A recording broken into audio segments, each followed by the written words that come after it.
이제 제가 오늘 여러분에게 정말 말씀드리려고 하는 사람이 두 번째, 안으로부터 거룩게 되려는 자입니다. 아까 말씀드린 것처럼 안으로부터 거룩게 되는 자는 어때요?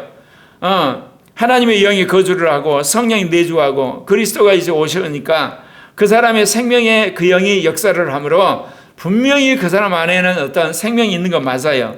그리고 거룩한 영이 역사를 하고 그리고 강한 믿음의 사람으로 성장을 했고 그 정한 마음의 소유자가 되고 깨끗한 양심을 가지고 회복된 이성과 진실한 말과 선한 행동의 사람이죠. 그는 에베소 4장 24절에 말한 것처럼 하나님을 따라 의와 진리의 거룩함으로 지으심을 받은 새 사람을 입으라 그러니까 이 말씀을 믿고 그가 이제 살아가는데 여기서 제가 정말 강조하고 싶은 것은 이제 뭐냐? 그것은 우리의 영과 마음이 새로워지도록 늘 하나님한테 구해야 된다는 겁니다. 그리고 또 우리가 레마를 받을 때마다 새 영과 새 마음을 주님 부어달라고 또 기도하셔야 돼요. 또 새 영과 새 마음을 달라고 기도해야 되는. 제가 지금까지 여러분이 정말 하나님의 영의 인도를 받고 성령 충만을 받고 그 영의 충만을 받으십시오. 그래서 이제 여러분이 정말 하나님 기뻐하는 신령한 영이 되고 또 하나의 강한 믿음의 사람이 되고 온전한 믿음의 사람이 되고 또 이제 깨끗한 청결한 마음의 사람이 되고 또 선한 양심이 되고 깨끗한 양심이 되고 새로운 이성이 되고 변화된 이성이 되라고 수없이 했어요. 그리고 참된 말을 하고 하나님이 기뻐하는 의로운 행동, 선한 행동 하라고 그랬는데 정작 가장 중요한 걸 여러분이 안 가르쳤다는 거예요. 거듭날 때 영과 거듭날 때 마음으로 있으면 안 돼요. 다시금 예수 그리스도의 피로 씻어지고 성령의 기름 부음 가운데 새 영과 새 마음을 달라고 기도하셔야 돼요. 그러니까 초등학교 때 새 영과 새 마음, 중학교 때 새 영과 새 마음, 고등학교 때 새 영과 새 마음, 대학교 때 새 영과 새 마음이 다른 그런 것에 비유할 수가 있다는 거예요. 그래서 여러분이 계속해서 새 영과 새 마음을 받게 될 때 그런 속에서 여러분이 안으로부터 거룩게 되는 역사가 일어난다는 겁니다. 그럼 말하자면 새 영과 새 마음. 그 다음에 두 번째가 뭐냐면 여러분 그 선한 양심과 그리고 거짓 없는 믿음과 그리고 하나님이 주시는 그런 온전한 믿음의 사람. 그 다음에 세 번째가 이성이 변화되어 가지고 그의 몸을 하나님의 제물로 드리는 거. 그 다음에 이제 마지막 단계가 말과 행실에 있어서 하나님이 기뻐하시는 온전한 제물로 드리는 것입니다. 그럴 때 어떤 일이 벌어지겠습니까? 내 영이 계속 버전업을 시키잖아요. 그래서 새 영이 되고 새 마음이 되면 무슨 일이 벌어지겠어요? 거기에 여러분 강력한 믿음이 장착된 거야. 어제의 믿음보다는 오늘의 믿음, 오늘과 내일의 믿음. 그리고 양심도 어때요? 더 선해지기 시작한 거야. 이성도. 그래지면서 영과 마음과 이성의 법이 새겨져 버린 거야. 그 이야기예요 지금 여러분. 그래서 그런 사람의 특징이 뭐냐? 지속적으로 하나님께 새 영과 새 마음을 구한다. 그거를 제가 지금 43년 만에 한 거예요. 어느 누구도 가르쳐 준 적이 없어. 어떤 신학책에도 유튜브에도 없어. 거듭난 것 그러면 끝났다고 생각해. 성령 받으면 끝났다고 생각해. 예수의 피로 마음이 깨끗해지면 끝났다고. 아니에요 여러분. 왜 제가 이 질문을 하게 되냐? 왜 원유하고 은혜나 성은이 같은 애들이 왜 어른 뺨치게 영적일까? 우리는 그러죠. 어린아이니까 그렇다. 아니에요. 아이들이 끊임없이 새 영과 새 마음을 구하는 루틴 속에 들어온 거야. 그거를 이제서 우리가 아이들의 영과 마음에 집중해서 교육하다 보니까 아이들이 계속해서 새 영과 새 마음으로 점프를 하니까 놀랍게 변한 거야. 이제서 그 비밀을 안 거예요. 근데 우리는 애들이니까 그렇지 뭐. 여러분 애들일 때 그렇게 되셨나요 여러분이? 거듭나고 나서? 안 그러셨잖아요. 그러니까 어른도 어때요? 날마다 새 마음과 새 영을 구하게 되면 성령이 부어주세요. 그러면 여러분 안에 어때요? 믿음이 점프가 돼요. 믿음도 새로운 믿음이 돼요. 양심도 새로운 양심이 돼요. 이성도 새로운 이성으로 바뀌는 거예요. 왜? 말씀이 이제 들어오기 시작하니까. 그거를 주님이 최근에 이게 저에게 확실하게 알게 해주고 어제 집사님과 대화를 하면서 아 그렇구나. 그래서 내가 그 집사님한테 그랬어요. 이유 불문하고 낮이나 밤이나 주님 나에게 새 마음을 주십시오. 새 영을 주십시오. 그러게 되면 지하 10층에 있는 그쪽에서부터 새 영과 새 마음이 올라오기 시작하면 다이나마이트 터진 정도가 아니고 지진이 일어나가지고 모든 자신의 가치관과 세계관, 인생관 이게 다 와그러 무너지면서 14만 4천이 되고 거룩한 자가 될 거고 그 다음에 신령한 자가 될 거라고. 제가 그 금요 예배 때 그런 이야기 했죠. 8월 14일에 했던 정복음식, 9월 달에 했던 그 영적인 루틴, 그리고 10월 달에 성령 진화적인 거, 그게 이제 넉 달 만에 무너져 버렸어. 흔적만 남았고 이제 하기는 해요. 지금도 하긴 했는데 완벽하게 무너지면서 주님한테 물었을 때 신령한 자가 되라고 그랬는데 어떻게 신령한 자가 되냐고요. 어떻게 신령한 자. 이게 중요하잖아. 그게 뭐냐. 지속적으로 새 영을 구해라. 지속적으로 새 마음을 구해라. 그걸 알게 돼요. 나는 그래서 신령한 자가 되니까 또 내가 무슨 방언을 열심히 해야 되고 그 다음에 무슨 이렇게 영적인 집회를 열심히 해야 되고 금식을 해야 되고 뭐를 해야 되는 줄 알았어요. 도대체 뭐냐 이거지. 그러다 어제서 해답을 얻었던가. 아, 성령 안에서 지속적으로 새 영과 새 마음을 예를 들면 구함으로 영이 계속해서 버전업이 되는 거 있죠. 마음이 버전업되고 그러면 믿음이 버전업되고 양심이 버전업되고 이성이 버전업되고 그럼 말이 버전업되고 행동이 버전업되고 개인적인 이야기지만 이거 이야기해도 돼요. 요즘은 제가 아내 말을 아주 잘 듣거든요. 이유가 있어요. 제가 지적인 사람이고 항상 문제에 대해 옳고 그름을 따지는 사람이잖아요. 아내는 뭐냐? 감성적인 게 이게 참 부드럽고 인격적이냐 아니면 터프고 이게 감성적인 판단이야 이거는. 근데 제가 아내가 무슨 말을 하면 그거 틀렸다고 딱 지적을 하거든요. 근데 말할 때가 어때? 그거 틀렸어. 아니야, 안 돼. 안 된다니까? 이제 그렇게 딱 하면 아내는 마음이 딱 상해요. 그러면 이제 왜 당신은 잘못한 거 지적 시인 안 해? 그러면 왜 말을 그렇게 험하게 해? 둘 다 잘못했잖아. 그래가지고 그걸 수습하다 보면 거기에 시간이 많이 걸리고 어떨 때는 이제 그것 때문에 여러 가지 되돌아보니까 그럴 바에 아예 아내의 말을 들어버리는 것이 시간이 적게 들고 그 다음에 이 마음의 낭비도 없고 좋다는 결론이 이제사 든 거야. 이제사야. 이제사. 이게 얼마나 악한 옛사람이냐고. 이게 내가 좋아하는 방식으로 아내를 사랑한 거야. 이게 인간이 그렇게 악해요. 그러면 그런 마음이 왜 왔겠어요? 안에서 영이 새로워지니까. 마음이 새로워지니까 그 생각을 한 거야. 아내 만난 지 43년인데 왜 그 생각을 이제서 하냐고. 근데 지금까지는 그거 버리기 싫거든. 왜? 내가 옳았는데 저쪽에서 인정 안 해가지고 일이 이렇게 된 거지. 그러니까 아내가 이거 바뀌어야 된다고. 그 생각이 있었던 거야. 근데 지금은 그렇게 하면 시간과 돈과 정열과 그 다음에 마음 상한 것이 너무 많으니까 그렇게 하자 그랬더니 신목사님도 같이 변해버리더라고. 지금 뭔 이야기하는 줄 아시겠어요? 내 안에서 새 영이 되고 새 마음이 되니까 지금까지 있는 내 생각을 내가 완전히 고쳐버렸다니까. 어제는 무슨 일이 있었냐면 신목사님이 이 핸드백을 의천 형제한테 들고 오라고 그랬어. 그랬는데 집에 가서 아무리 찾아도 핸드백이 없는 거야. 아무리 찾아도. 그래서 뭐라고 그러냐. 당신이 교회 가서 핸드백이 있는 거 찾으래. 옛날 같으면요. 됐다니까. 아니 됐어. 근데 제가 어제는 여기 와서 다 뒤졌어요. 여기 다 예배당 다 뒤졌어. 없다고 갔어. 그러면 옛날 같으면 어쩐지 아세요? 거봐 없잖아. 왜 개인이 시켜가고 시간 낭비하냐고 그래 한 소리 하거든요. 속으로 집에 있겠지 갔더니 전화가 왔어. 찾았다고. 이불 속에 있었다고. 제가 무슨 이야기인지 아시죠? 제 영과 제 마음이 바뀌어버렸다는 거야.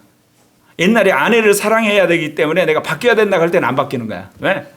아내가 이게 잘못된 사고 구조가 있어. 틀렸으면 빨리 인정을 해야지. 왜 인정 안 하는 거야 이제. 그래갖고 왜 나한테 덤벽 씌워. 그랬는데 새 영과 새 마음이 돼버리니까 그런 것에 대해서 구애를 안 받아 그냥. 무슨 말 이해가세요? 여러분 계속 새 영과 새 마음을 구하는 여러분 되시기를 바랍니다. 근데 지금까지는 저는 어때요? 밖에서부터 왔어. 또 나중에 안에서부터 왔어. 그게 아니라 근본적으로 새 영과 새 마음을 성령으로부터 선사를 받으시면 돼요. 아멘? 어제는 김마리 간사님한테 그런 이야기를 들었어. 은상이가 친구들과 같이 일본 여행 가기로 이제 예약을 했대.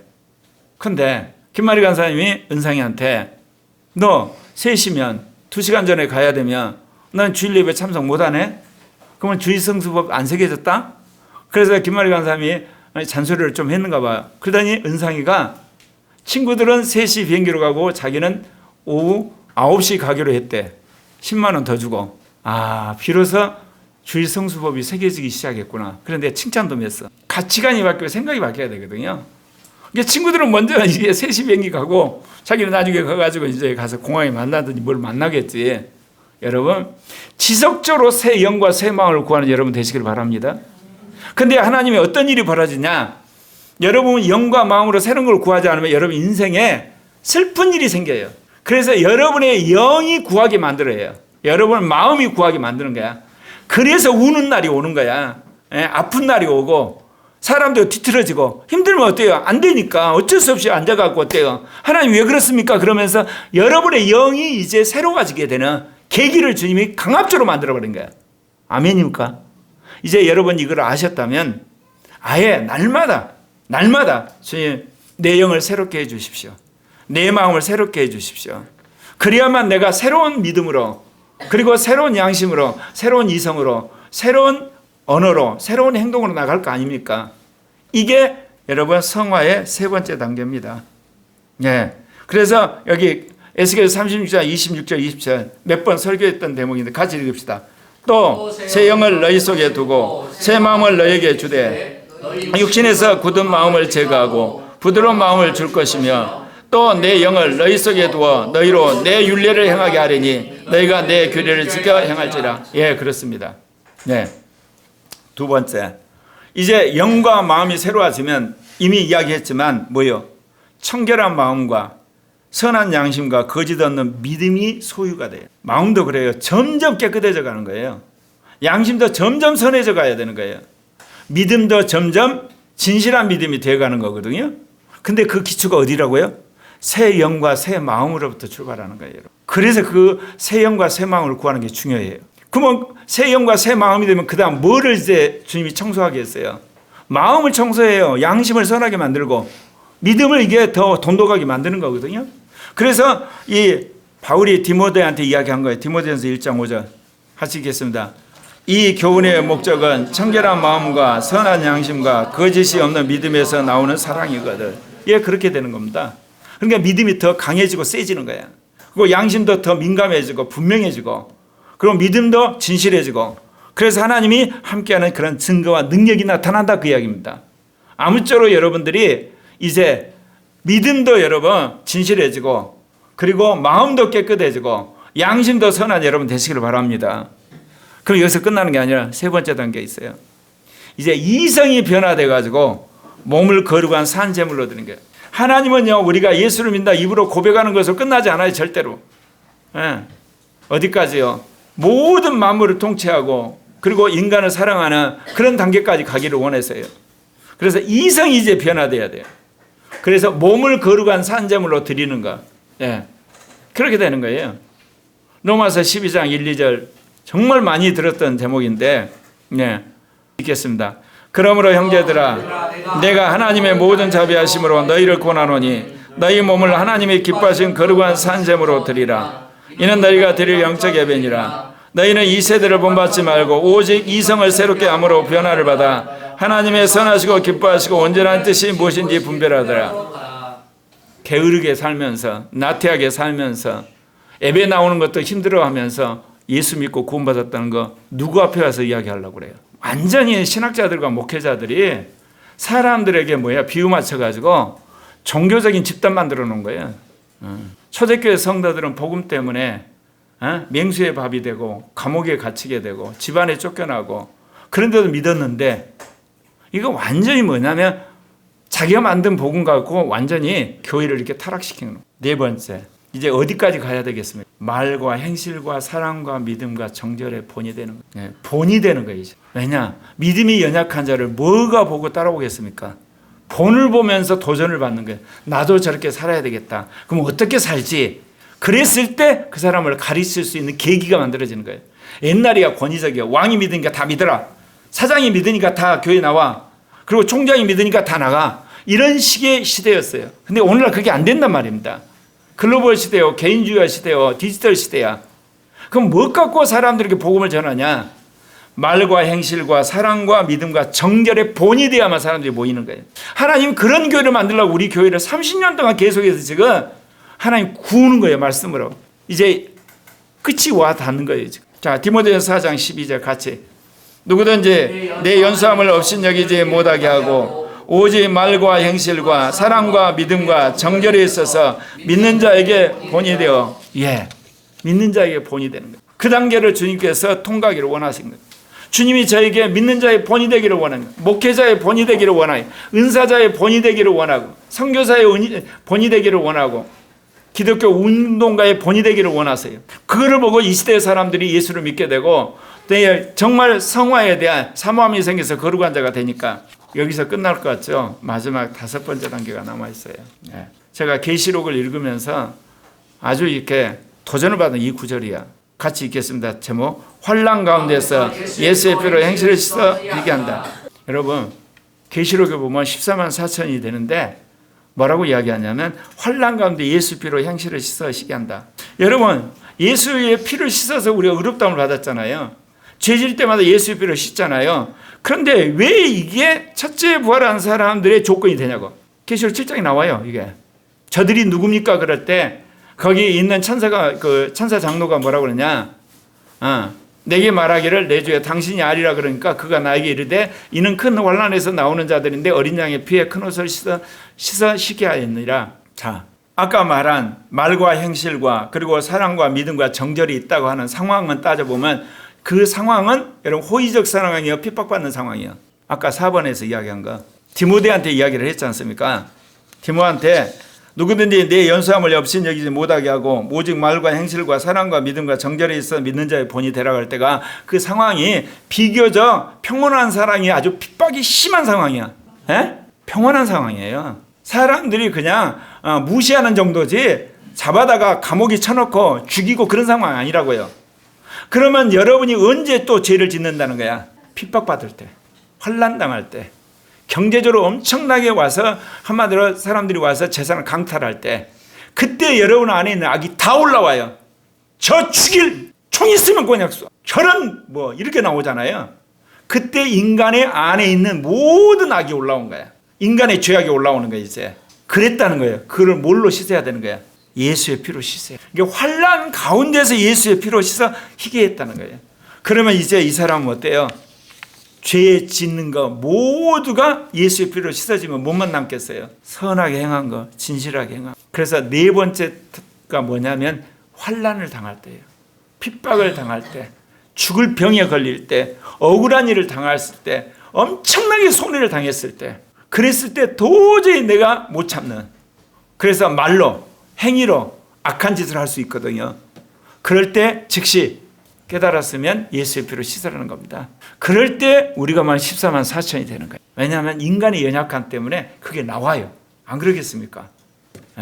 평생 예를 들면 저축하는데 예를 들면 쿠폰 카드에서 예를 들면 5천만 원이 날아갔다. 그럼 어떻겠어요? 안에서 벨룸 소리 나오겠지. 쿠팡 뭐가 좀 예를 들면 자기 전 재산이 날아갔으니까 안 그러겠어요? 무슨 이야기를 하는데 누가 계속해서 예를 들면 말도 안 되는 거 가지고 인터넷에서 자기를 비난한다. 그럼 못 참겠어요? 그럴 때 어때요? 자기가 혹시나 죄를 짓고 악한 짓을 했으면 예수의 피로 씻어라 그 이야기입니다. 그래서 오늘 주신 주님의 말씀 마지막 3번째 가장 중요한 게 뭐라고요? 새 영과 새 마음을 하나님께 구하는 여러분 되시기를 바랍니다. 근데 그 앞에 뭐라고 그랬죠? 지속적으로 계속해서 구하셔야 돼요. 평생에. 주님께서 저에게 지난 3년 동안 뭐라고 그랬죠? 알아도 나라를 못 고치고 알아도 교회를 개혁 못하고 믿어도 교회가 부흥 안 되고 믿어도 진전이 없고 3년을 주님께서 나를 물먹였다는데 지금 해석해 보니까 새 영과 새 마음을 달라고 내가 절규를 했던 거예요. 해석이 이제 그렇게 되는 거예요. 이게 나는 그저 3년 동안 부르짖은 게 하나의 은혜를 주셨구나 하는데 영적으로 해석을 해보니까 내한테 새 영과 새 마음을 달라고 구했더니 하나님이 3년 만에 응답해서 정보 금식이 이루어지고 영적 루틴이 만들어지고 성령 친화적인 사람이 됐구나. 그리고 말미에 이제 새 영과 새 마음의 사람을 평생 구하라. 그러면 신령한 자가 된다는 이 비밀을 가르쳐 주죠. 좀 이해가 가시나요? 새 영과 새 마음을 구하는 거. 그 다음에 뭐예요? 청결한 마음과 신실한 믿음과 선한 양심의 소유자가 되는 거. 그 다음에 세 번째는 어때요? 말과 행실과 그리고 사랑과 믿음과 정결의 본이 되는 사람. 다섯 번째는 뭐예요? 이제 환난 가운데 지은 죄라도 악한 생각이라도 예수 피로 다 씻어서 거룩한 자라 되라. 그럼 14만 4천이 되는 겁니다. 아멘. 그래서 14만 4천이 멀리 있는 것이 아니라 굉장히 가까이 있어요. 기도하겠습니다.